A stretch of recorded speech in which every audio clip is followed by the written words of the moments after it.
This is Jack. He is here to learn about what to do when the big one hits us. What's that, Jack? You don't know when it's going to hit. Well, don't worry. Nobody really knows when, but we predict that it will hit in the 14th month of a continuous cycle. The next month that it is possible we will get the big one is February 2017. That's 3 months away. Yes, Jack, that would be a good time to go on vacation. But you should be prepared for when it hits. Let's get started with what you should do before the big one hits. Everybody on the West Coast should look on a map to see if they are at risk of getting the worst of the earthquake. Oh, Jack, you are close? Well, if you want to secure your house, you should bolt it to the foundation. That will make your house more sturdy to the shakes. You should do that, Jack, because if you don't, your house could potentially shake off its foundation, causing a collapse. Well, Jack, it'll be pretty expensive to do that, up to $6,000. But if you live right by the danger zone and you own your house, it might be a worthwhile investment. Now, Jack, do you have large furniture such as bookshelves secured to the walls by bolts? Good job, Jack. That will cause less of a hazard when the actual shaking is happening. To prevent a fire, you should make sure that the water heater is secured. If it ruptures, it'll explode, causing a definite fire. Jack, do you have any kids? Wow, 2 girls. What a beautiful family.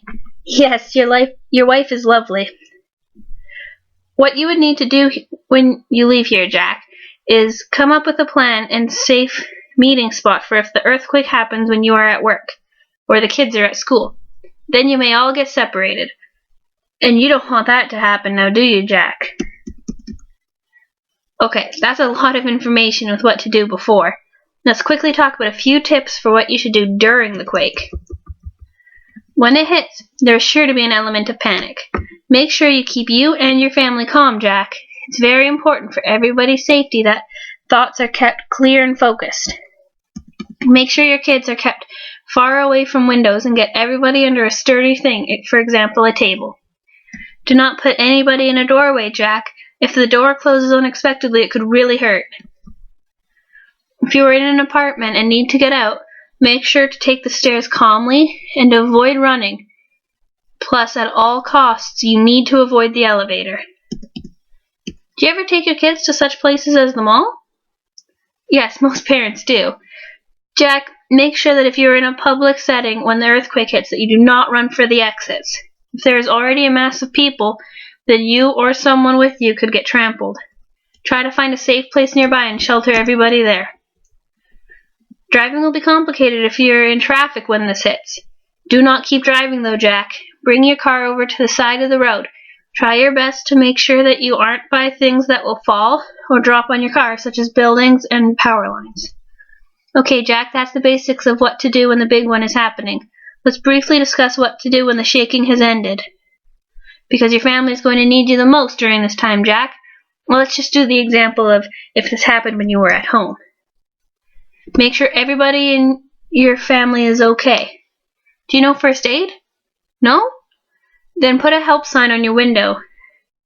Then someone will know to come to your aid. Make sure that everybody in your family puts on sturdy shoes so they avoid stepping on fallen and broken things such as glass.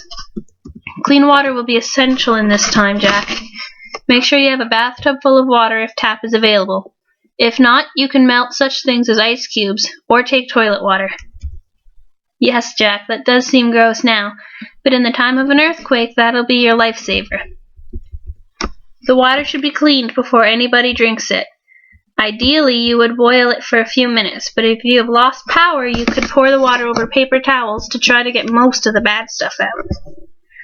Now listen, Jack, listen close. You or your wife may want to drive somewhere to make sure a loved one is okay. Don't do it. Keeping the roads clear for emergency vehicles will be very important, because it can be assured that there will be many people that will be needing assistance. Okay, Jack, this is a lot of information in such a short time. If you have any questions, you can always email me. Goodbye, Jack. It was nice talking to you. Drop like an earthquake.